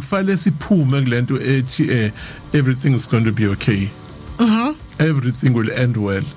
Okay. Your life is going to be okay. I promise you. Nothing's going to happen to you. The next thing, bone dislocation. The moving is cut here. That's where operating for so come back King Stick. Everything got trouble is going to be. I'm prophet. But utabo samba ga crutch. Just kahle uma ngabe uyikhola ke sikhuluma reality. Singakhulumi ngane kwani. Mhlawumbe that can also yes ngoba yabona abantu bake bayitshela ukuthi lapha esontweni ekuhleli ingilosi angazi noma kanjani yabona ithi isigebengu esasiboshwa iminyaka esiphuma 10-15 years sisixakekele kodwa sisigebengu ingakho abanye baphuma sebabafundisi beyini babe oshaya nje it's easy way kulula ukubamba labantu uyawazi amasonto engakubalela wona la izotargeta khona successful young beautiful women are singing uyawazi agcwele kumapha oh yes definitely laba divorced nabathi uyawazi lawo masonto esingawabantu so angami ke associate nalabo khona usise ngizofenga imbambe osingini ayithi uyakhona na uzothi hayi lo bhuti right kade eboshelwa kamazi umuntu esifazana ambekela mtshana vele ubefuna ukumgela so nezigebengu ziyakwazi nale wayebekile okokuqala nje uyitarget uyitarget othi uyigcinile wena uyitarget nje ngaleyo nto nezigebengu izokutarget so leyo nto leyo nabo ke ngisho babeka ama expectations ngempela angekho angamitheki asekhulumi ngane kwani masibuye uKristu ngicela sibuze imibuzo what I call proper Christian questions that we should ask. All right, thank you so much. Siyendabeni naye lapha nomkhize Kabzo bese ke siyabuya ke nawe emlaleli nawe baba ndaba ecela imibuzo eproper. Siyabonga. The time is 11 minutes after 11 kumhla ka 17 kuMarch 2024 hleli ke nomabatho Queen Rejoice ohlele nasilungiseni khona ubaba undaba enhle emyeza khona uThabo kaSambuthi sikhuluma ke la ngeatheism umuntu nje decideayo ukuthi elalela hey there's no god and isikhathi esiningi sebekuvezile ohlelweni ukuthi labantu ekuthiwa ama atheist banokukhuluma into nomila ulimi ucishe lingafani but into abacommon ngayo yonke leyo ukuthi ababelieveli sanhlobo ukuthi there is God or there is something that brought everything into existence ngawumdalo wezwe nomhlaba ngamvela inqangi nga ini thina sikholela kukhona thina esamakholo esikhathini esiningi noma ngokujwayelekile sesibone ama argument and debate kakhulu with mina personally bengakahlangana ngisho ukuthi awekho but bengakahlangani ne video where an atheist ikhuluma mhlawumbe no try no Muslim or ekhuluma mhlawumbe nomNazareth or ekhuluma mhlawumbe nomHindu bengakahlangani or ekhuluma nombhuda ngisho kahle mangisombhuda kakhulu nginokuhlangana nomKristu arguing or debating yabona with such issues. The reason why ubona sikubekuthiwa as much as sikhuluma nge-religion as a whole uThabo uyiqalile echaza ukuthi kukhona amakholwa akholwa kuNkulunkulu yedwa kukhona amakholwa akholwa kuNkulunkulu abaningi kukhona abanye abakholwa kuNkulunkulu abaningi kodwa bese bethi hayi kodwa uyedwa uyabo yes example yep egameni likayise nelendodana nomoya ngcwele uNkulunkulu uziqu zintathu kepha munye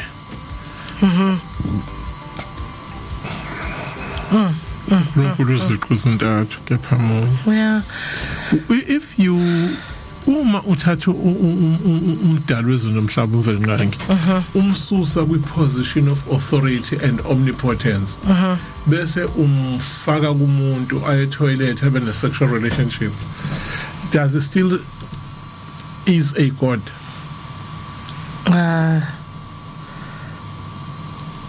thina amaKristu sithi yes I disagree of course because of usumthatheli wambeka esiqinisa umuntu yeah ikhona abantu bengasabi ukuzibiza ngoNkulunkulu because bakopisha phela lento abayizwayo Yeah.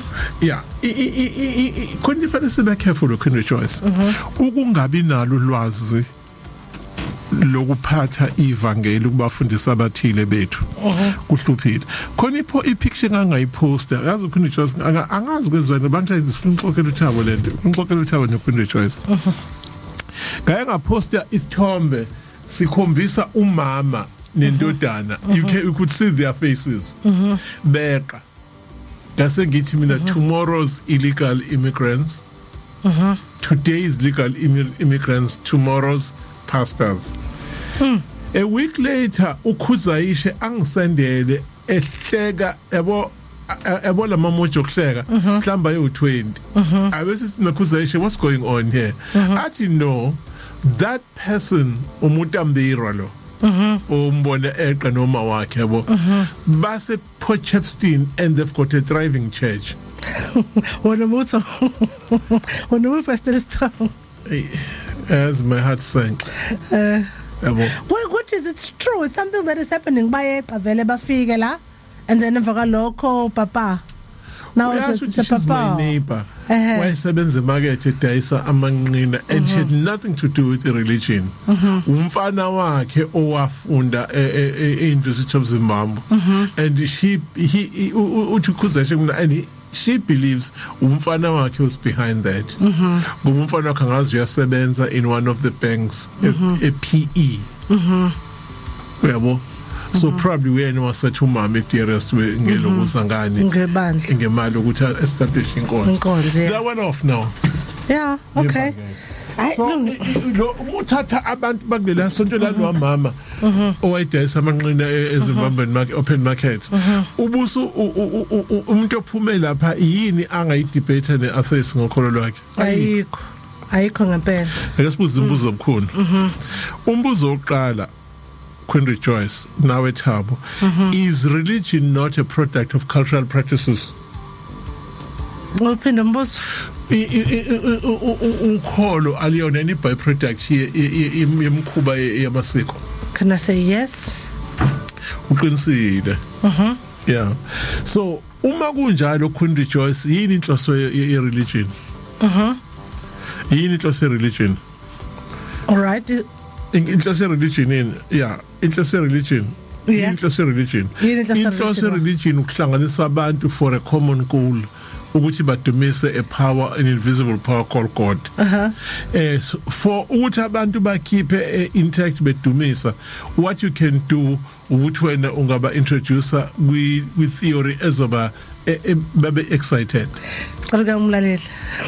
so what is religion absence of cultural diversion causes people to thank you Bab absence of cultural diversion. It makes people go to church on Sunday.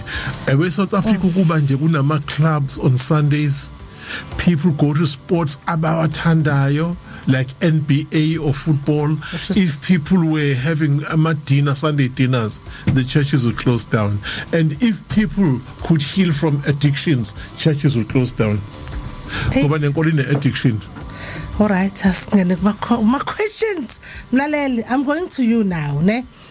Nkosi yami, ukhona WhatsApp 068-764-9969 and then ukhona Facebook page we station under 88.4 FM update group asilungiseni there on Facebook khona no live ungaphinde futhi umeme nabanye abangekho eduze or abakude anywhere around the world they can listen live ku www.nandfm.co.za or they can download the Nanda FM app on Google Play Store bese bayakhona ukuthi balalele live atheism ngeke uthola ukuthi hayi ngihamba ngisontweni because it's just a personal choice uyabona so uma ngabe nje ukukhuluma nje kakhulu nje ngabo it's basically that ukuthi no umuntu nje uchuzile ukuthi there's no God uyabona and then siyathola ukuthi bakhona babe ama atheist before base babuya bakholwa labo kuthiwa umlilo ngakusabalokotha ke labo because they've proved uNkulunkulu ekubeni kade sebethe God doesn't exist with a season past there was a Adventist church no muthathu was Adventist church ubuthi umthathu chance uzobona Never. All right. Ask us here kwena mlaleli for questions for anything that ungakhona ukuthi ube nayo. Uthi umathanga ngani uthi bayadelela heck bakhishwa igazeli obani abakhishwa igazeli libe mathanga ngane ngiyadedeka ukuthi ukhuluma besithini la athi William Ntombe nomusho ukuthi ama atheists ayadelela mhlawumbe usho njalo William Ntombela sanibonani William ngibona manje lapho nkosiyami ilink akayithola asikhumbuzo skills ngubane kodwa kuyakhathaza ukuba ikholwa yazi and I have ave free igengele ukuthi nje babhitha bane anger futhi all right is it true ukuthi bane babhitha futhi bane bitterness is there yabona ke manje but being free I think mhlawumbe nathi la enkolweni about that day bamndabedle I decided ukuthi as much as I believe kuNkulunkulu ne but ngizokwenza ngendlela yami nengibonayo ukuthi right for mina ngaqala ngaba free ngize ngithi futhi enkonzweni la ngithi khona I belong khona umhlawumbe ngoba ilona ukube elinye ibandla ngesingabe kade nganqunywa ayisebabandleni ubunqunywa ngabe kade nje nganqunywa ngoba sengenza ngendlela engibonayo ukuthi hayi mina uNkulunkulu ngizomkhonza kanje I understand I think yona lento nanokuthini nenganekwana sekinganekwane angisebenza indaba enganekwana kunengane asikhulume ngereality bazalwana hayi uyabona nje then lokho ke ngaqala ngamkhoza uNkulunkulu ngendlela efree uyabona ngokwami athi Thami Dimbela somewhere Christians they find it hard to accept that God did what God did in the Old Testament. Others were given to kill animals, men, women and children. Enye inkinga futhi le ukuthi lo nto hlezi yisho ukuthi uNkulunkulu obulalayo ononye that's the problem odarishayo kusakubulawa ingane abantu besifazane Old Testament kakhulu the Old Testament baqeda ngale argument abethi atheist your God is strange why let him floods but could choice here is what I want to caution kuma Christ umuzo debate nelo ukuze understand ukuthi indaba yomuntu owangena esunsa fish that's not it. It did not happen. It was an allegory. The story of Job is an allegory. Please understand lokho mawe Christian. The story of Job did not happen. It was an allegory. Nakhona futhi umubuza futhi sokubiza ngamademon manje ngesiloko sishona le athi Little Roy Mbalane atheism is living a simple life trying to find yourself within you acknowledge that your fails and prosperities they all depend on you ngangekhatha noma ngangikhetha ukubuyela ekufaneni nengane ngoba ngase ngibheka ukuthi laba abantu bahlezi bazonda bona bethi bayabathakatha ingakho begula bengaphumeleli. That's how I knew that these kind of people are running away from their reality. Your success and fails they all depend on you. No person can switch you to don't become what you want. Atheism removes this stigma of refusing to be you, always blaming witches and Satan for your unsuccessful lives. Atheism is removing superstitions and try to face life as it is. Well, we can debate about the existence of magical God. Thereafter, we know ourselves. Atheists know life is worth more than death. I have to live a good lifestyle and take care of this body and myself because there's nothing else I have. There's no life after death. So this is life I have to accommodate, nothing else. Try to take care of the environment. Also cause when I die, my children must not suffer because anguthathelanga lo mhlaba. Atheism to me is just simple live in reality. It's simple. Live in reality. Yeah. Ati, thank you for that. You don't have to say or explain that you are an atheist. Thank you for that. Athi ngwetene ngwavuma sanibonani ayisazani mina ke ngikholelwa ekuthenini yonke imvelo nature ikhona into ekholelwa kuyo ngake ngezwa ubaba uMbhele ethi imuslim inoma yini ethobela umthetho kaMdali ngisho izilwane nezihlahla izilwane ezidla utshani zizala kakhulu noma noma njalo ehlobo ngoba kusuke kunokudla okuningi kodwa ziqale zamitha zaba nethemba lokuthi mhlaze zala ngeke zilambe izingane zazo lokho nje kukodwa ukutshela how powerful indlela ezikholwa ngayo izilwane azikhulelisi esingaka lungeli ukuba umzali because they know umdali akahambisani nalokho thina abantu kuyasihlula kusho ngwedene ngwavuma all right athi ubaba yanguze uzokhokha mase uphumelele hayi man hey bo nayi mhlola ngiyeza hey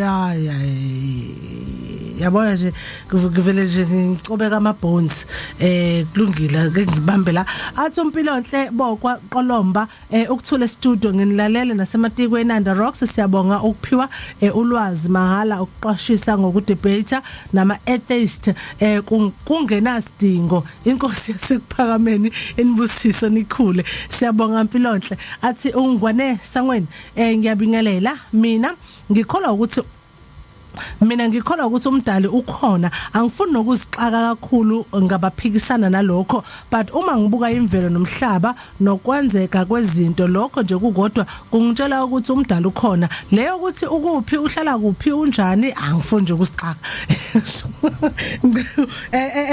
and ingwane ngizothatha le comment ka Lotho wafundiswa ubaba uMbhele uma ubheka indlela izilwane ezenza ngakhona ubheka indlela izitshalo baba Ndabenhle was it baba Ndabenhle nekhuluma ngehlahla baba Ndabenhle was it you in or ukhuluma ngehlahla khona ihlahla sasifa and I saw another young tree growing up after ikhula kodwa lesesinye sesibola ngaphakathi as soon as the sea walesesini this middle tree avenia khula nje avenia dlondlobala so what happened is the dying tree waited for the tree in the middle to come up nalesesinye supported the young tree sea shelterisha kodwa mase kufana sana sasesiyamkhula literally sakhula ngoba please explain to me Queen Joyce kwenziwa yini ukuthi lesincane sikhule sibe idlondlobaleka in such a speed so almost lingane nesidala sikhona you know that to me that was the deepest relationship I've ever seen among trees themselves so to show that ukuthi ihlahla nazo khona lempilo ekhona and bese uyazibuza indlela nezilwane behavior ngakhona ukwenza ngakhona ukuthi zona ke yini lezenza ukuthi shothi khona lento angazi ngizothi yini ekwenza ukuthi kube khona lento econtroller or enikeza ipower since zikhona izilwane ziyakhola ihlahla ziyakhola ukubheka ukwenza kwazo I've studied body language and the eye language yezinja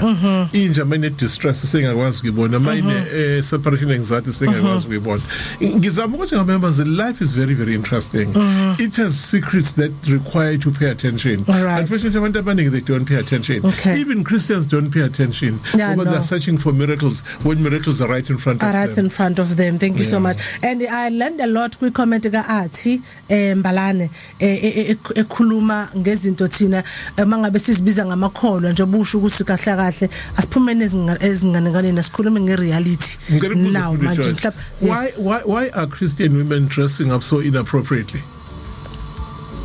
What do you mean inappropriate bab mhlawumbe njengalo umuntu afaka ibikini ebese pulpit I picture bese poster social media ngeke sifuna bese bakhona amadoda kanjani awu 600 ezenjani like high yeah in other countries amadoda they don't reward that behavior that is why amadoda akhona upright kungekhona usisa abaningi abangayiphethe kahle in a country where they claim to be Christians where they reward the behavior umuntu sifana enzenjalo bukuthi ku messed up kanjani another thing athi akhulume ngayo ilento yokuthi singafuni ukuphila lempilo le and enjoy sazi ukuthi sovele thina sothola ukuphila okuphakade ngale, not appreciating this life esiphilayo njengamanje because sazi ukuthi vele ngale ila sojabula khona. Hayi kulungile nje namanje nkosami kunganjena kodwa kuzulwini so manje lento kahle indlela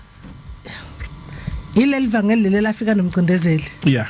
Yabo. There is a difference between colonial gospel and the gospel that we are experiencing today.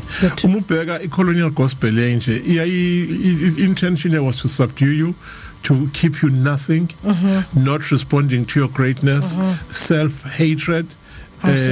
Nokuthi ube ne-low self-esteem permanent ukuze kwazi ukucontrol. Noma singahlupheka okomzuzwana yalazi lelo. Ngazi kahle. Low self-esteem songs. No musathane eqondo kusigwinya. Not blame usathane in everything. You take reckless decision. Awufuna ukufunda, awufuna ukusebenza, ugcine blaming. Uma ithi ilokhuza Queen Rejoice, i-atheist. Let me tell you something, my brother in Christ. The devil does not exist. When you look you exist. Phela ngisofana nawe ufuna i-point of lozo accusation nababa sambi siyabo. 3 seconds. Yeah. 3. Bese kodwa kuba khona umfundisi othi that atheist was correct. 88.4 FM. When we return, more of the music you love. All right, siphinde sabuya for somsakazo 88.5 FM. Isikhathi 26 minutes before 12 o'clock. Angivela nje ngiye kuwena nje mlaleli ngoba nje ama comment nje yo nama voice notes akasiqaleni sizwe umlaleli wethu la.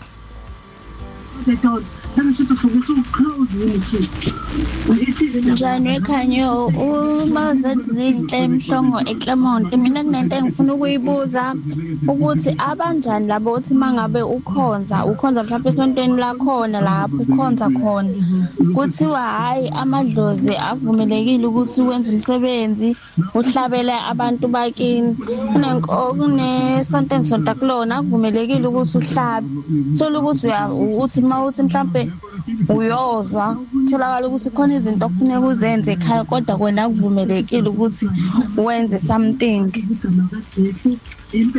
Mntama lo kusho ukuthi shiya kulelo sonto yokhonza kulelo zozwana nalento wena ufuna ukuyenza ngoba impeleni amasonto nami nje ngingalivula likakhanyo lika Queen Rejoice ngibeke i-code of conduct ka Queen Rejoice ngenze into ezohambisana no Queen Rejoice ebandleni lakhe. Awukho umthetho othi mangabe uvula isonto kahle nakho umgomo kumele ihambe ngakho or nakho umgomo okumele kungahambi nakho kuba kuwena as a person ukuthi wona ufuna umoya osonta noma umoya okhonza yini le oyidingayo ebandleni lakho. Mina ebandleni engikhonza kulona ikhona imithetho ebekiwe but mina ngaphinde ngayichuzela ukuthi nami ngenze ngendlela yami as much as imithetho ekhona ibekiwe ngenhlanhlaka anginqunyiwe abanginqumi bayangithanda kulona lelo bandla lelo so ngingasho kanjalo nje sithandwa sami imithetho yabo indlela abenza ngayo banelungelo lokwenza njalo and asikwazi ukungena to that argument ukuthi why bengathi ukuthi bazibekela imithetho yabo esontweni labo likhona kodwa elizokwenza ngalendlela wena ofisa ngayo mhlawumbe ngamani ushintsha amabandla akhe ufune elizoba kanjalo I'm sure likhona.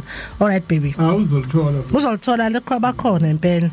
Ngicela ukubingelela kuNanda ngokwehlalo zeni lapho e-studio nabalaleli. Cha lo khuluma usangweni la eMawoti. Mina ngifisa ukwazi ukuthi ngifola under luphu hlangothi because ngiyakholela ukuthi umdala ukhona. Lokho nje yinto engiphila nayo ngiyazi ukuthi umdala ukhona noma uNkulunkulu ukhona. Okungihlulayo ukuthatha lezi zinto zokukholwa noma angazi noma ngizothi eshiwe emabandleni ngokukholwa nangokusindiswa nayo yonke lento izitori eseBhayibhelini ikona okungixakayo.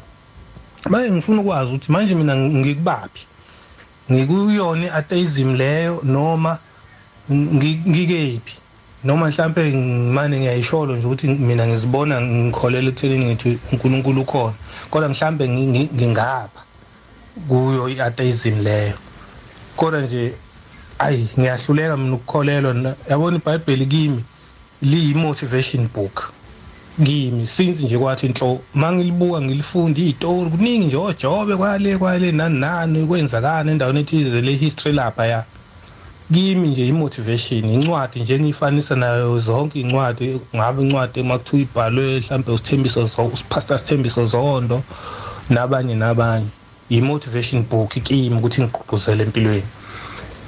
So angiweli yini ngapha ku-atheism noma mhlambe hayi ngiright angazi ilokho nje bandla ngiyaxolisa ukubuya.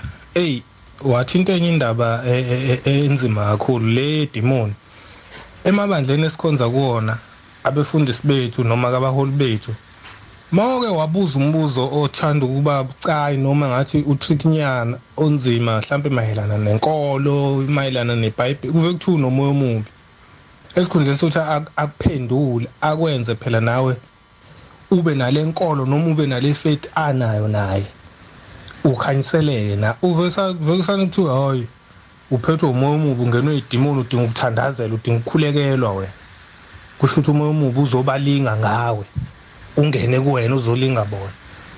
So nje uvela ungaphenduleki ngempela uvela ube nenkinga ukwazi ngisho ukubuza noma uthi ubuza ke oza kwenu abala eduzane enisezingeni elifanayo ungakayi nje lapha yaphezulu kubefundisi nani kuve kuthiwa hayi Nkosi yami kwangathi awukaguquki udinga umkhuleko. Ngivele ngidideka kakhulu ke mase kusho njalo.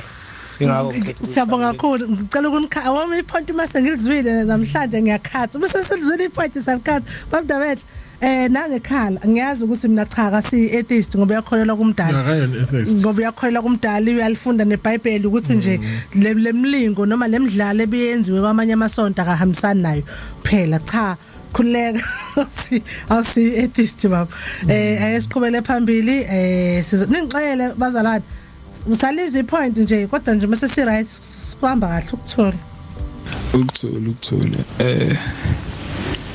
abantu uqinisele bomyeza mithi abalukuzana abanga debate for the sake of debating but akalukuzana aka debate esenama facts yabo because in most cases abantu abama Christian ufuna ukuyidefend ukuthi kwayilona iBhayibheli akalazi thoroughly yabo and I have a guy ulukuzana we-atheist yabo this guy uyosebenza lapha lokhuzana ko UAE and mind you before sisafunda in a Christian school so lapha wa converted to Islam and wabuya lana wabuya Islam na wayishintsha ngoba sebona ezinye izinto ingahambisana nazo wangena ka Nazareth and now he's atheist. So lo muntu unama Quran uyifunde zonke lezinto the Bible, the Quran and everything uzazi in and out. He's been a part of lezinto yabo so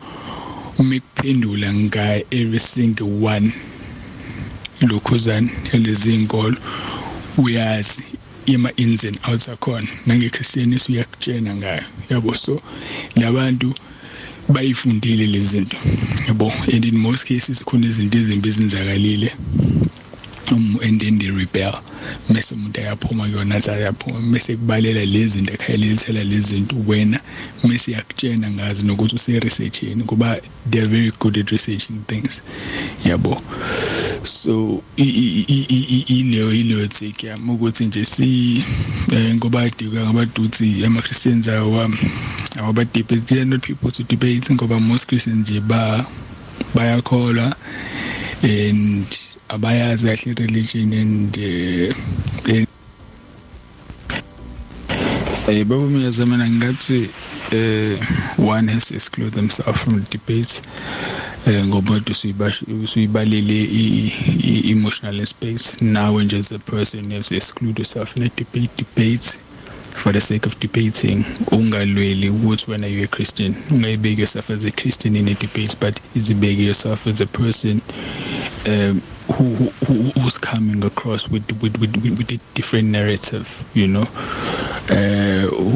who's objectifying Lendeshi we born or who's coming with another angle with belief yabo uze nawakho amalokhuzana ama-points yabo uze ukuthi bazi uthini ngoba ilokhuzana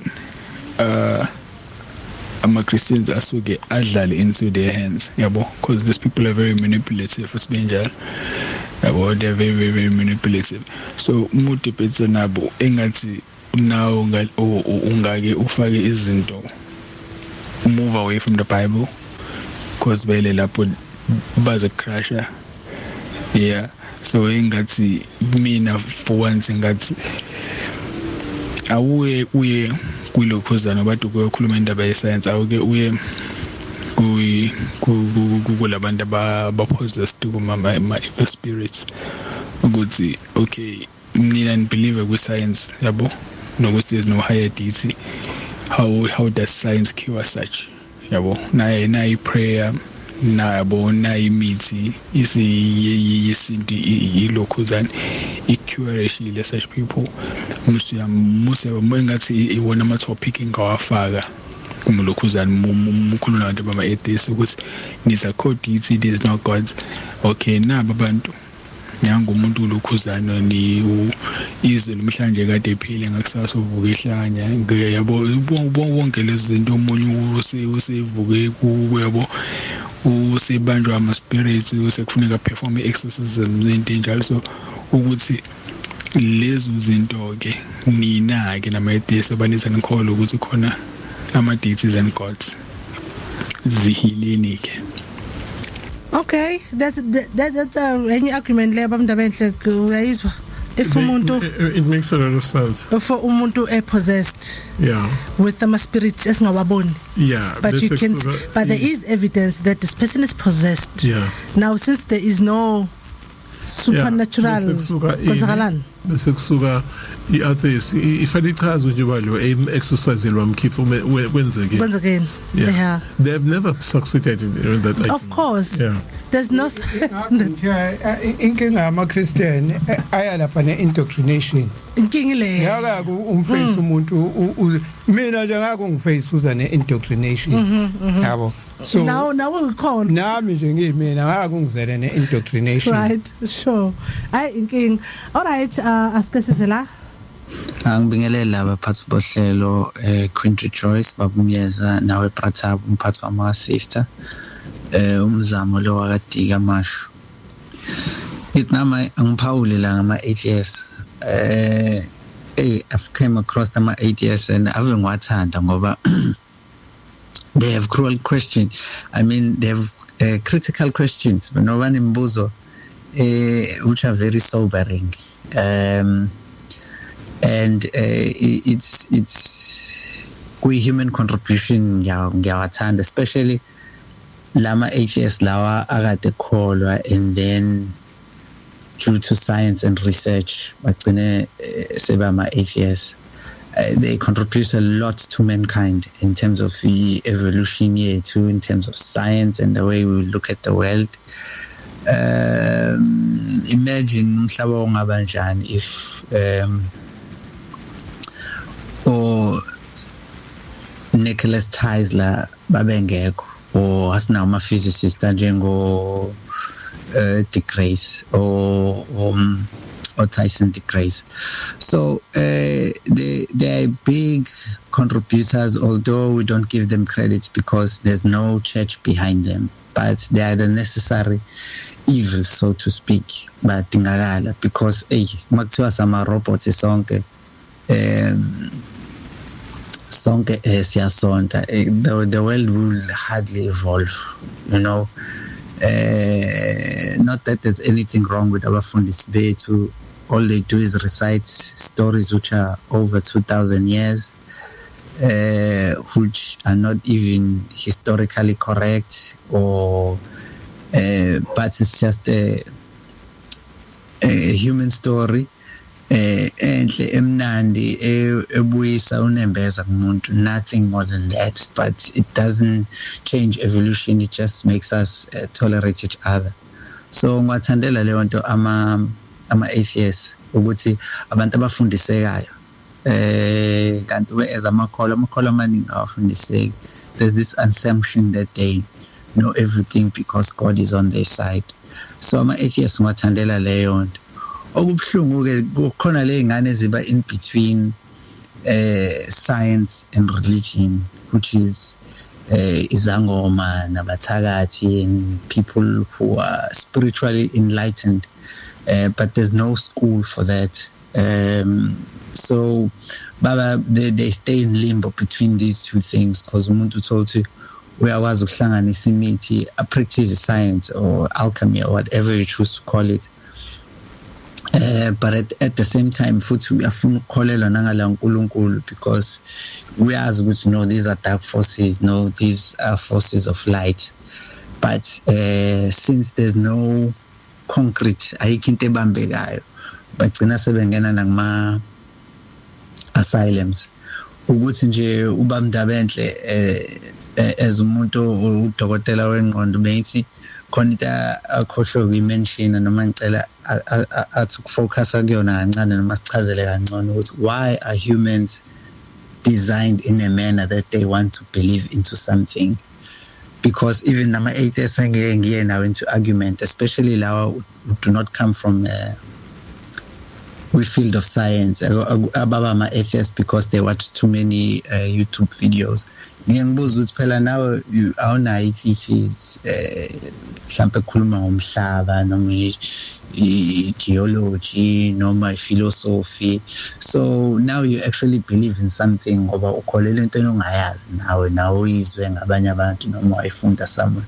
So there's a sense of believing in something, so you're not total atheist. You now khabule njengomuntu osuke khabule esontweni into asuke ixoxelwe umunye umuntu ngomunye umuntu, uyabona. So there's not much difference between ama-atheists and believers in God. Anguboni umehluko because thank you Mzamo. Why people believe is very interesting, Kundri Choice. It's emotional comfort. Right. Yeah. Emotional comfort and faith. Okay, right. Yeah. Oh. They're looking for a structure. Uma usuthatha ingane ifake ehlathini ezo100 umuntu angazobelieve ungayi-expose lutho.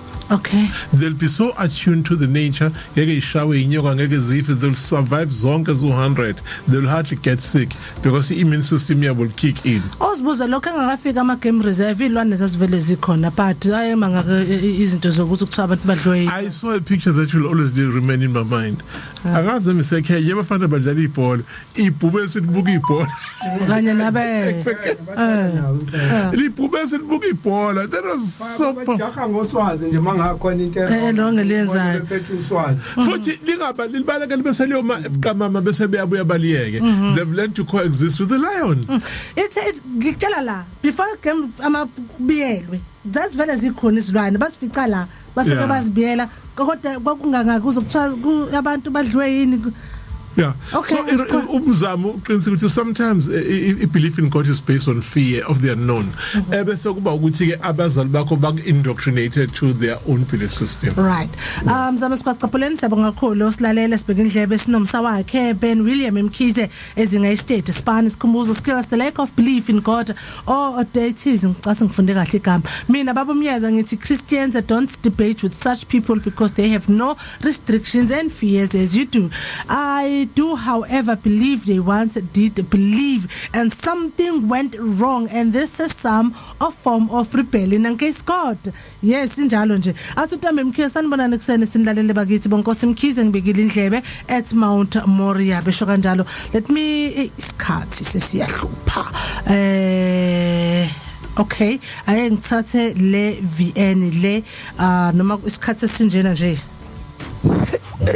Sanibona studio Kings Riso lo. Cha siyabonga uhlelo olumnandi. Silalele. Sibonga noGesu sihloniphile lo shedding ayikho namhlanje. Siyakwazi ukulalela uhlelo olumnandi hayi. Nesihloko esimnandi lesi kukhulunywa ngaso namhlanje esibroad kakhulu isihloko se-atheism. Mina ngingathi nje i-atheism kanye nama-atheist kwakufanele ukuthi abe khona ukuze a-challenge amakholwa ukuze amakholwa angalali ngoba amakholwa uma elele agcina ese-vulnerable kakhulu engasakwazi ukuhlukanisa okukaJehova nokwabantu. Ingakho-ke uJehova mhlampe wawaletha ama-atheist ukuthi ezokwazi ukuthi alekelele amakholwa ukwavusa meselele ekuthenini ayiphikise lezi zinto amakholwa asuke ekholela kuzona eyingekho eyisuke ziyi-baseless zingena proof until amakholwa aze alibone iqiniso. Ama-atheist ngokwami ayasiza kakhulu ekuvuleni amakholwa amehlo. Amakholwa amaningi kade ethatha inkolo njengoba injalo idigeste injengoba injalo engahlolisisi kodwa iBhayibheli alifundayo libe lisho njalo lithi iBhayibheli hlolani nihlolisise usiba lwabalobi bamanga.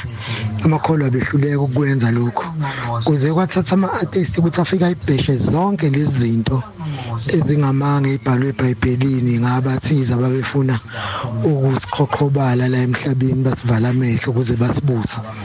Ayicrasha yonke lento ama-atheist kwayima amakholwa evuleka amehlo akubona okuningi ukuthi hayi cha akulungile kudinga ukulungiswa. Ama-atheist mina ngokwami nje impela ngithi hayi uJehova owawaletha ukuthi eze azolekelela amakholwa awavula amehlo. Amakholwa ama-atheist ayalungisa njengalolu hlelo nje luka asilungiseni ama-atheist akanjalo. Ama-atheist afuna ngathi ngempela mawuyikholwa ungangaya nengqondo kuyidefenda kodwa uye nengqondo evulelekile ezokuthatha okupositive ufunde uvuleleke ekuthenini ufunde izinto ezintsha ozoyithola komunye umuntu njengoba kwenzeka nje la ohlelweni ukuthi uma uzolalela asilungiseni ngengqondo yokuthi wena ufuna ukuzodefend inkolo yakho ufila personal makukhulunywa ezinye izinto ezirong ngenkolo yakho ngeke uzukhule okholweni kodwa uma uzolalela amaqiniso wathathe uwasebenzisa uhluze okuright njengoba kuhlezi kushiwo nje kuthiwa thatha okuzokusiza kulolu hlelo ukungahambisani nawe ukuyeke yabo into kanjalo ke nama-atheist adinge ngathi ungathi uma udebate nawo ufunde okuthize kuwona ama-facts nje asuke eza nawo uwathathe ungalokhu ufuna ukudefenda into oyibonayo nawe ukuthi ayikho ngoba kuyasiza kakhulu kuba nabantu abanjengalabo. Siyabonga kakhulu King's Fish, so thank you so much. Yes. I'm not going to understand. The purpose of an atheist is to strengthen the faith of a Christian. The purpose of an atheist is to strengthen the faith of a Christian. Okay, all right. All right. Siyabonga usikize ngathi ngathi kwehlisa ukusibulala ngeradio ngemuva. King's Fish. Yes, iphezulu kakhulu. Try impela ukuthi asibulala sicela sesilalela abantu ababili. Right. But siyabonga ukumlaleli sibonge kumdali uThaboko kaSambothi yatholakala inamba 076 054 3833. Mhla 6 April it's confirmed siseda khona ke manje ikhulume ezobe zikhona sesikwazile ukuyithola ngoba ayizithe noma ngathiwa zinendlela zizobeka yonke into phansi siyeda ikhona ngibabambe kanjalo bathi cha hayi ngoba manje siyagijana sonke ubani njalo uhlale ephume ebheka le siyakhona kuse 100 rand ungena ngoba ngesimo ke sami nokuba busy kwami ngicine ngakwazi ukuthi ngithole kahle isikhathi nabantu ebengifuna basixhase ngendawo ukuze abantu bangakhokhi kodwa kungenzeka ngokuzayo kube njalo ukuthi ya kube nenhlakanhlaka nje ebhizi ngicela bandla baya reserve kusa early sambothi ngoba iba inkinga lento yokufika afika umuntu no100 lapho sekugcwele uyabona laba bakamhla ka16 nje baqale ngoba isonto seleyo phela kanti njengoba manje ibu reserve manje ngoba manje masuqhama ngolesihlanu uthi kusasa ngikhona lapho futhi abantu and nami ngibhizi nento ezakusasa abantu baloko bengifonelile right okay bamntu benhle 0766339954 engiphinde mlaleli 0766339954 Thank you so much. Sangasomdala ngaba kini nonke bafowethu. Sisikhule sifunde sazi kangcono ngenkolo zethu esikholelwa kuzona ngabanye nibe nosuku oluhlekeke kusebenza koKenon bathi ghost negostikazi hayi bezokwenza into zakhona ke kuze kube 3 o'clock aphinde fika uMakhumalo with melodies lapha ke kuze kube 5 o'clock nesports silandeleke emva lokho nofika uTholani wakaZondi esizoyivala with the world music show Ntando ethi nje qonqo bye Dingena kwelita no joke Kongoza kwela ka no joke kanti ngethe njani